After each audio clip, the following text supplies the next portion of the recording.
जय हिंद दोस्तों, welcome to today exam classes. दोस्तों आज के इस वीडियो में हम राजस्थान ग्राम विकास अधिकारी मेंस एग्जाम के लिए कुछ most important model paper question answer याद करने वाले हैं, जो आपके राजस्थान ग्राम विकास अधिकारी मेंस के एग्जाम में बार बार रिपीट होने वाले क्वेश्चन हैं। अगर दोस्तों आप भी राजस्थान ग्राम विकास अधिकारी मेंस एग्जाम की तैयारी कर रहे हैं तो इस वीडियो को लास्ट तक जरूर देखें और इन सभी मोस्ट इंपॉर्टेंट क्वेश्चन आंसर को आप जरूर याद करें। और दोस्तों इस वीडियो के लास्ट में अभ्यास के तौर पर 2 सवाल आपसे भी पूछेंगे, जिसका जवाब आपको कमेंट बॉक्स में लिखकर बताना है। इसलिए इन सभी क्वेश्चनों को आप पहले जरूर याद करें और इस वीडियो को लास्ट तक जरूर देखें। तो चलिए देखते हैं आज का पहला क्वेश्चन। पहला क्वेश्चन है, ब्रिटिश संसद ने किस वर्ष कानून पास कर ईस्ट इंडिया कंपनी के सारे अधिकार छीन लिए? तो इस सवाल का सही जवाब देगा ऑप्शन ए यानी 1858 में ब्रिटिश संसद है जिन्होंने एक कानून पास कर ईस्ट इंडिया कंपनी के जो सारे भी अधिकार थे वो छीन लिए थे। किस वर्ष? 1858 ईस्वी ने। और किसने? ब्रिटिश संसद ने। दूसरा क्वेश्चन है, राजस्थान की किस झील को रामसर आर्द्र भूमि की सूची में सम्मिलित किया गया है?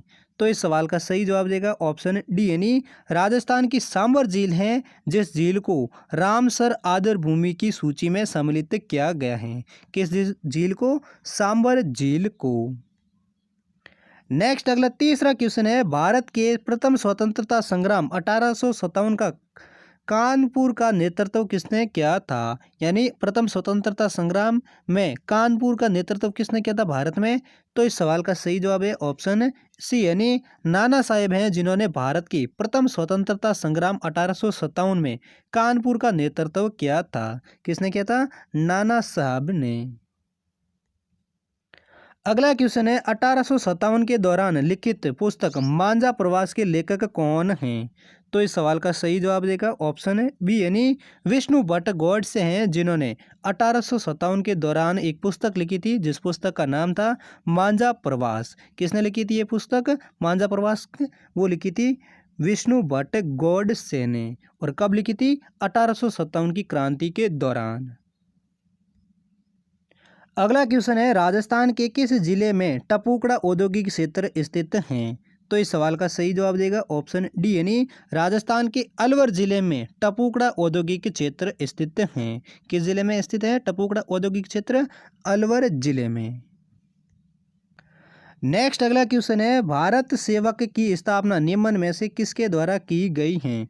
तो इस सवाल का सही जवाब देगा ऑप्शन ए यानी गोपाल कृष्ण खोखले हैं, जिन्होंने भारत सेवक की स्थापना की थी। कब की थी ये भारत सेवक की स्थापना? 1906 में की थी। और किसने की थी? गोपाल कृष्ण खोखले ने मुंबई में इसकी स्थापना की थी। अगला क्वेश्चन है, स्वदेशी एवं बहिष्कार आंदोलन को किसके विरुद्ध प्रारंभ किया गया था? तो इस सवाल का सही जवाब देगा ऑप्शन ए यानी बंगाल विभाजन के विरुद्ध में स्वदेशी एवं बहिष्कार आंदोलन को प्रारंभ किया गया था। किसके विरुद्ध में? बंगाल विभाजन के विरुद्ध में। कौन सा आंदोलन? स्वदेशी एवं बहिष्कार आंदोलन। अगला क्वेश्चन है, निम्न में से कौन सा एक राजस्थान में वर्षा जल संग्रहण को परंपरागत विधि है? तो इस सवाल का सही जवाब देगा ऑप्शन डी यानी टांका है, जो एक राजस्थान में वर्षा जल संग्रहण को परंपरागत विधि है। यानी टांके के अंदर राजस्थान में वर्षा का जल होता है, उसके अंदर संग्रहण किया जाने वाली की एक परंपरागत विधि है। किसके अंदर किया जाता है? टांके के अंदर। नेक्स्ट क्वेश्चन है, जलियांवाला बाग हत्याकांड की जांच के लिए ब्रिटिश सरकार ने किस आयोग की नियुक्ति की थी? तो इस सवाल का सही जवाब देगा ऑप्शन ए यानी अप्रैल 1919 में जो जलियांवाला बाग हत्याकांड हुआ था, जिसकी जांच के लिए ब्रिटिश सरकार ने हंटर आयोग की नियुक्ति की थी। किसकी की थी? हंटर आयोग की, जो जलियांवाला बाग हत्याकांड की जांच के लिए ब्रिटिश सरकार ने एक आयोग बनाया था। अगला क्वेश्चन है, किस समिति की सिफारिश को आधार मानकर भारतीय संविधान में मूल कर्तव्य को जोड़े गए हैं? तो इस सवाल का सही जवाब देगा ऑप्शन ए यानी सरदार स्वर्ण सिंह समिति के आधार को मानकर भारतीय संविधान में मूल कर्तव्य जोड़े गए हैं। किस समिति को आधार मानकर? सरदार स्वर्ण सिंह समिति की सिफारिशों को आधार मानकर। अगला क्वेश्चन है, निम्नलिखित में से राजस्थान के किस जिले की दशकीय जनसंख्या वृद्धि दर न्यूनतम रही है? तो इस सवाल का सही जवाब देगा ऑप्शन ए यानी साल 2011 की जनगणना के अनुसार राजस्थान में गंगानगर जिले की जनसंख्या है वो 10 की जनसंख्या वृद्धि दर न्यूनतम रही है। किस जिले की? गंगानगर जिले की। अगला क्वेश्चन है, साल 2011 में जनगणना के कौन से जिलों में 500 से अधिक जनसंख्या घनत्व हैं? तो इस सवाल का सही जवाब देगा ऑप्शन सी यानी भरतपुर और जयपुर जिले हैं जो 2011 में 500 से अधिक जनसंख्या घनत्व वाले जिले हैं। कौन से हैं? जयपुर और भरतपुर जिले। अगला क्वेश्चन है, भारत के किस राज्य में समान नागरिक संहिता लागू की गई है? तो इस सवाल का सही जवाब देगा ऑप्शन डी यानी भारत के गोवा राज्य में समान नागरिक संहिता को लागू किया गया है। किस राज्य में समान नागरिक संहिता लागू की गई है? गोवा राज्य में। अगला क्वेश्चन है, तराइन का युद्ध 1191 में किसने जीता था? तो इस सवाल का सही जवाब देगा ऑप्शन बी यानी पृथ्वीराज चौहान है जिन्होंने 1111 में जो तराइन का युद्ध हुआ था उसको जीता था। किसने जीता था तराइन का युद्ध? पृथ्वीराज चौहान ने। नेक्स्ट क्वेश्चन है, मालदेव के पश्चात मारवाड़ का शासक कौन बना? तो इस सवाल का सही जवाब देगा ऑप्शन सी यानी चंद्रसेन है जो मालदेव के पश्चात मारवाड़ का शासक बना था। कौन बना था? चंद्रसेन। अगला नेक्स्ट क्वेश्चन है, कुमुट दुर्ग के नाम से कौन सा दुर्ग जाना जाता है? तो इस सवाल का सही जवाब देगा ऑप्शन है बी यानी बाड़मेर में स्थित सिवाना दुर्ग है जिसको कुमुट दुर्ग के नाम से जाना जाता है। और इस दुर्ग को गिरी दुर्ग के नाम से भी जाना जाता है। किस दुर्ग को? सिवाना दुर्ग जो राजस्थान के बाड़मेर जिले में बना हुआ है। अगला क्वेश्चन है, अन्य पिछड़ा वर्ग को आरक्षण की घोषणा कब की गई?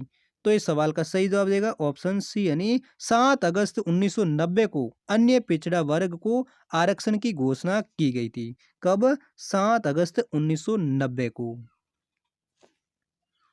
नेक्स्ट अगला क्वेश्चन है, राजस्थान में राष्ट्रीय राजमार्ग 15 पर स्थित नगर कौन से हैं? तो इस सवाल का सही जवाब देगा ऑप्शन बी यानी गंगानगर, बीकानेर, जैसलमेर और बाड़मेर जिले हैं जो राजस्थान में राष्ट्रीय राजमार्ग 15 पर स्थित नगर हैं। कौन कौन से? गंगानगर, बीकानेर, जैसलमेर और बाड़मेर। अगला क्वेश्चन है, राष्ट्रपति के निर्वाचन से उत्पन्न विवादों की जांच किसके द्वारा की जाती है? तो इस सवाल का सही जवाब देगा ऑप्शन है बी यानी उच्चतम न्यायालय के द्वारा राष्ट्रपति के द्वारा निर्वाचन से उत्पन्न विवादों की जांच की जाती हैं। किसके द्वारा की जाती हैं? उच्चतम न्यायालय के द्वारा। अगला क्वेश्चन है, पंचायती राज व्यवस्था क्या है? तो इस सवाल का सही जवाब देगा ऑप्शन है सी यानी स्थानीय स्वशासन की व्यवस्था है जिसे पंचायती राज व्यवस्था कहा जाता है। क्या कहा जाता है? स्थानीय स्वशासन की व्यवस्था को पंचायती राज व्यवस्था कहा जाता है। अगला क्वेश्चन है, भारत के किस भाग में सबसे पहले मानसून प्रवेश करता है? तो इस सवाल का सही जवाब देगा ऑप्शन बी यानी भारत में अंडमान निकोबार द्वीप समूह में सबसे पहले मानसून है वो प्रवेश करता है। कहाँ पर? अंडमान और निकोबार द्वीप समूह में। नेक्स्ट अगला अंतिम क्वेश्चन है, कोमलगढ़ और गोगुंदा के मध्य स्थित पठार को किस नाम से जाना जाता है? तो इस सवाल का सही जवाब देगा ऑप्शन बी यानी कोमलगढ़ और गोगुंदा के मध्य में जो स्थित पठार है जिसको बोराट के पठार के नाम से जाना जाता है। किस पठार के नाम से जाना जाता है कोमलगढ़ और गोगुंदा के मध्य के स्थित पठार को? बोराट के पठार के नाम से।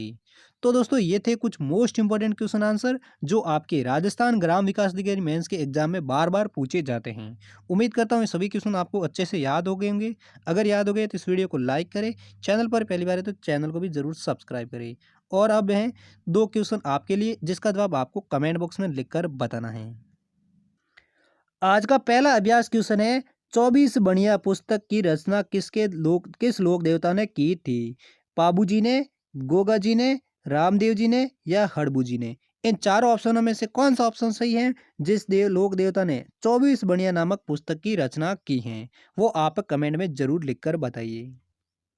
अगला दूसरा अभ्यास क्वेश्चन है, कैरी बात से क्या आशय है? तो ऑप्शन है गले का आभूषण, एक प्रकार का वस्त्र या एक वाद्य यंत्र या एक देसी खेल। खेल। इन चारों ऑप्शनों में से कौन सा ऑप्शन सही है जो कैरी बात से आशय हैं, वो भी आप कमेंट में ज़रूर लिखकर बताइए। और हम मिलते हैं अगली वीडियो के साथ, तब तक के लिए जय हिंद, वंदे मातरम।